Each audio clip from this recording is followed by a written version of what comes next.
All right. The Chiro Global interview here, and we continue our journey through the 33 principles with Dr. Joe Strauss. Good morning, and thank you for joining us again.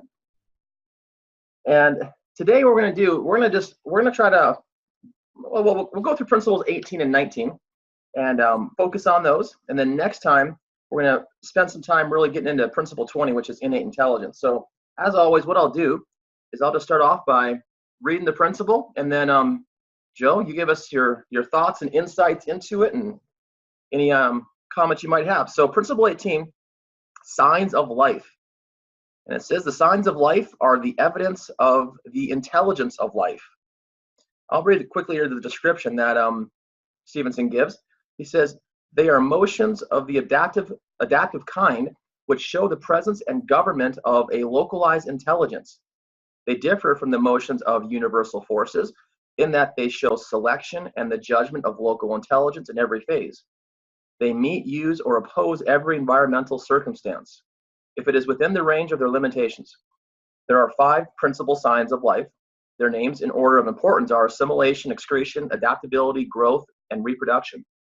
An organism may have these signs so latent that it is difficult to tell whether the organism is alive or not. Yet this low organism has its share, its quota, the requisite amount of intelligence for its state of organization. So there we go. That's quite a mouthful there. So is that directly from Stevenson? Yes, that is directly from Stevenson. That is the more detailed insight he gives to principle 18. Yeah. So there we have it. Thoughts, ideas, comments. Okay, well, I think that one of the first things that I like to explain or get the students to understand, and or the chiropractor in this case, is that that any one of those signs of life is an indication of living matter. In other words, even if it's not evident, if it's there, it's yes, it's a sign of life. It means it's alive. And I think that really comes into question when we discuss or we see examples such as a seed that has maybe been apparently dormant for years and years, and then somebody finds one and they plant it in the ground, right, and it sprouts into a plant or something. So it's alive, and apparently it was living all that time, even in a state of dormancy. And they have examples of seeds that maybe were not in the ground. They were maybe in some kind of a container or something for years and years and years, and made no indication of life. Right. And where some people would say that's spontaneous generation, but our philosophy teaches that only life can beget life, and so that it has to have been alive. And at one time, now there are situations in which people can take something that maybe has been alive and yet was then killed, or life was withdrawn from it, such as a seed. I know when we were kids, we used to bake pumpkin seeds and eat them, and that's what we ate them. But they were alive at one time when they were in the pumpkin, and they were alive. But apparently, putting them in the oven and baking them destroyed the living organism, and so they were no longer alive. And then when we ate them, we were eating something that had been alive but was no longer alive. So it was now universal matter, and of course, it has to be universal matter in order to be to be assimilated by the human body, whether it's broken down into universal matter by the digestive enzymes in the stomach or in the intestinal tract, but it is now made into universal matter, and that's when it's able to be assimilated or digested and assimilated by the human body. So anything that we put into our body is first broken down or made into universal matter, because we can't assimilate living matter in the human body. Living matter is destructive toward the structural matter of the human body, and so if somebody eats something that's alive, it has to first die in order to be utilizable by the digestive tract of the human body. And that'd be an example of someone, if they ate a food that wasn't cooked properly, that had some kind of parasite in it. Now that living thing is in them and it's destroying their body. Yeah, or the body has to destroy it. Right. And so even things like organisms that what do they call them? Probiotic organisms. They're probiotic, meaning they were alive, but in order to be utilizable by the human body, they have to be destroyed or made into non-living matter, and or they will function as living matter. Now, sometimes when they function as living matter, they may digest food themselves, and I think that's the principle behind the probiotic organisms, that they are acting as living matter, but they're digesting food themselves, and we can then take that food which has been digested by a biological organism and make it into a living tissue, or assimilate and utilize that. I think that that concept that Stevenson says about living matter being the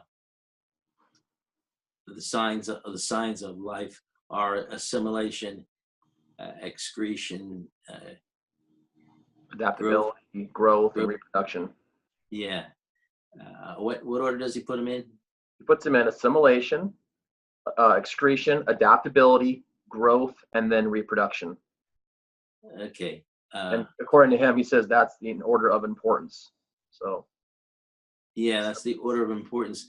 But I think that it's interesting that we tend to talk about adaptability as being the most important one, because it seems to be the one that's the most evident as far as chiropractors are concerned, and it's most evident to us.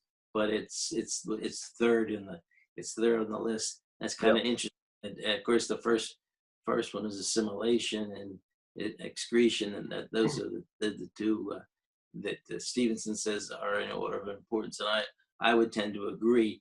But it seems like the third one, adaptability, is the one that seems to be the most evident to us, and the one that we look at as an important one, because that's the most evident or the most visible one, or the one that we can see. It's one of these things where we could probably almost say it's really hard to order them.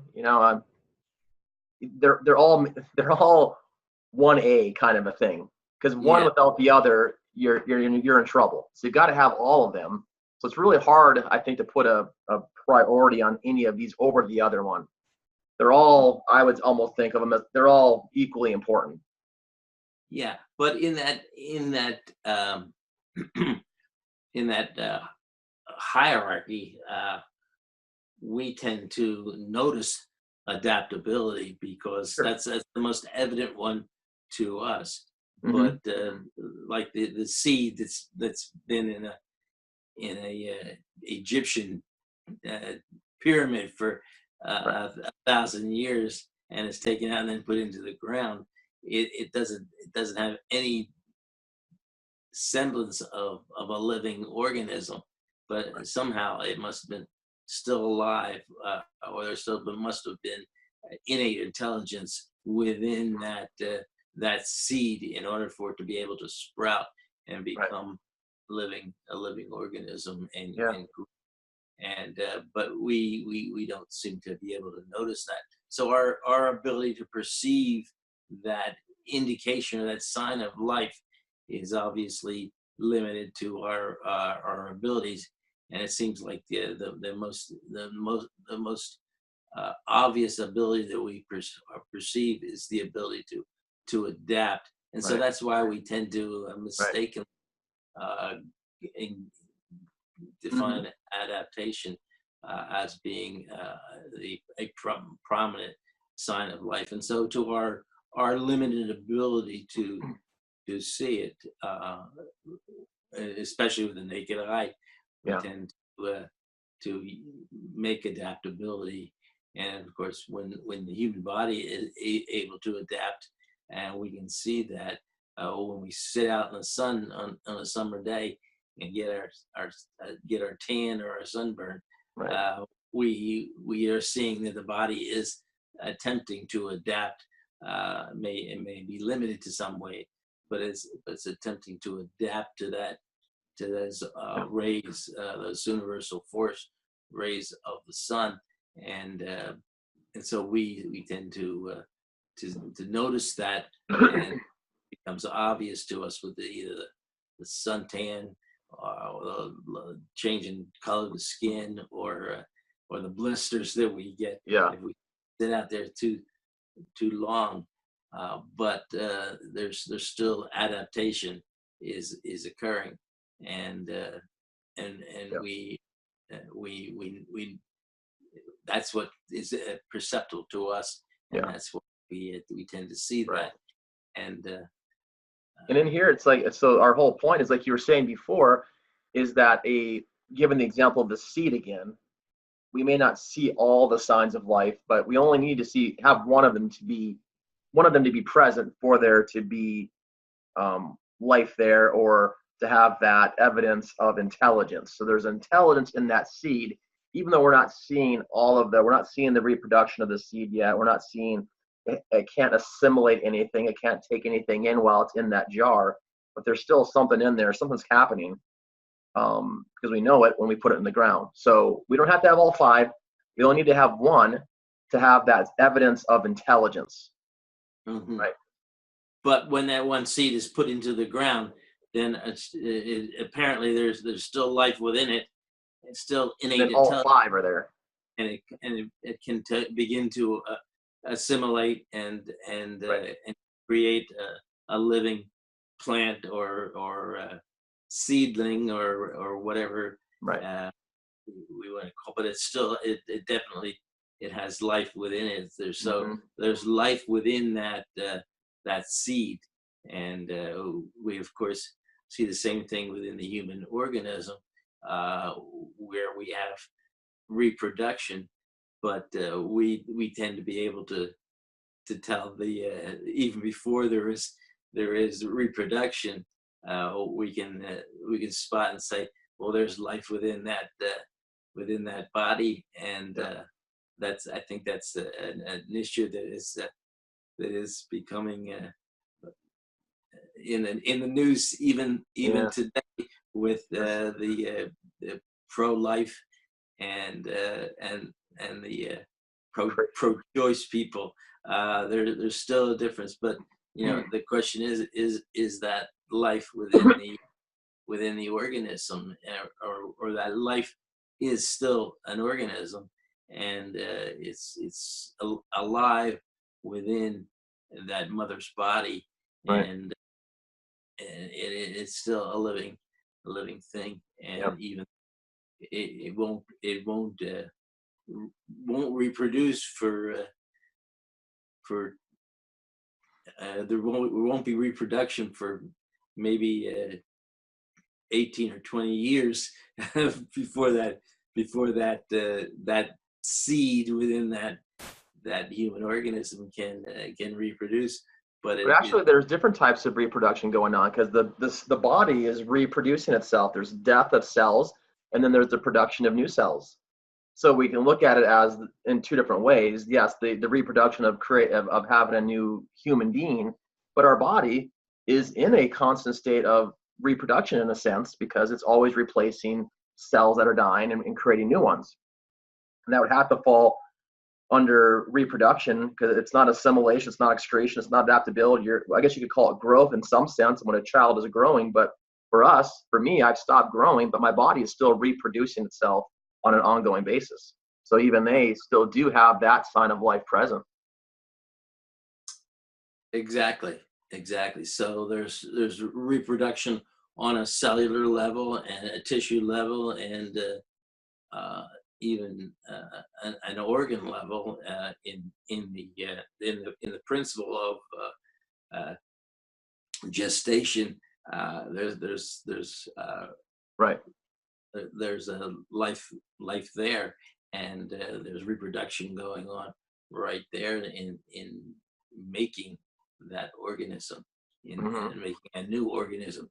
That new organism may not reproduce itself for Right. 20, 25, for 30 years. Right. Yeah. Or never. It might never reproduce itself. And that's and I guess that's what Okay.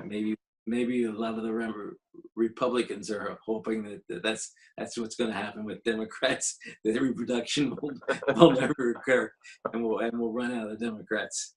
But I don't think that will occur, because I think that the Democrats have a desire to reproduce too. Yeah. Excellent. But So I think that's principle politics. 18.